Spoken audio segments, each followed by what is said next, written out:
Il est 8h11, Lévy sans interdit comme chaque matin du lundi au jeudi. Bonjour Elisabeth Lévy. Bonjour Patrick, bonjour à tous. Vous revenez sur une campagne organisée à l'occasion de la Semaine nationale de la santé sexuelle qui vous a peut-être frappé d'ailleurs si vous avez vu un petit peu les panneaux un peu partout avec des slogans assez forts.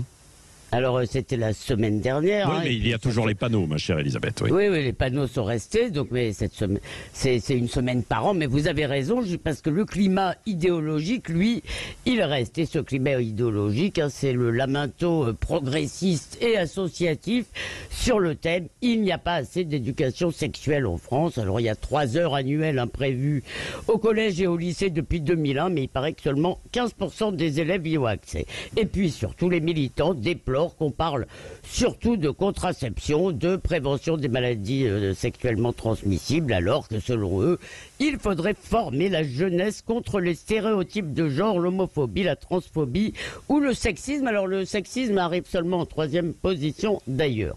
Et en fait, il s'agit bien, cher Patrick, d'acclimater une génération à l'idée que les hommes et les femmes, ça n'existe pas et que ceux qui pensent le contraire sont des salauds. Alors je reviens à cette campagne de Santé publique France, qu'on a vu donc à la télé, il y a des affiches, et il y a un site qui s'appelle Questions sur la sexualité, avec une liste de questions.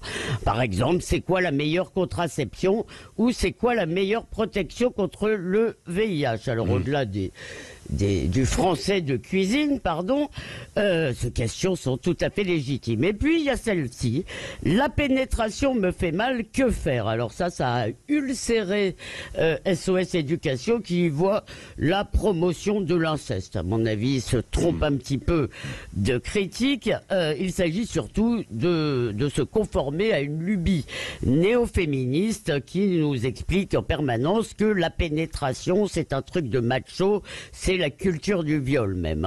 Alors avant, dans les temps obscurs, cette pénétration était nécessaire à la reproduction, mais maintenant, la rencontre des sexes peut se faire par pipette interposée, c'est beaucoup plus propre, donc tout va très bien. Bon, alors c'est un peu exagéré, mais tout de même, je crois, cher Patrick, qu'on pourrait en profiter pour interroger l'idée même d'éducation sexuelle. Oui, bon, vous n'allez pas remettre en cause la nécessité d'informer les jeunes sur ces questions, quand même. C'est un peu indispensable, non ?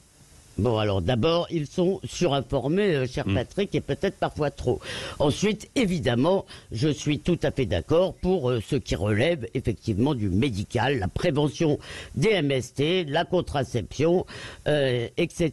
Moi, je suis pas sûr que la distribution de préservatifs à des gosses de 11 ans, comme ça s'est fait en Haute-Saône, soit absolument indispensable, mais passons. Mais l'objectif, en fait, derrière ces campagnes est bien plus ambitieux. D'ailleurs, ils le disent sur leur site, il s'agit de sensibiliser le grand public aux enjeux d'une approche positive et respectueuse de la sexualité. C'est beau, Et il faut aussi permettre à toutes et tous de vivre des expériences sexuelles agréables et sûres, exemptes de coercition, de discrimination et de violence. Alors peut-être va-t-on fournir des partenaires, donner des cours de consentement ou un mode d'emploi pour le plaisir. Et derrière ça, tout de même, je trouve que le concept même de santé sexuelle est terrifiant parce qu'il ne laisse aucune place au tourment, au trouble, à l'ambiguïté, à la culpabilité qui sont au cœur de la sexualité. Tout doit être public, tout doit être transparent.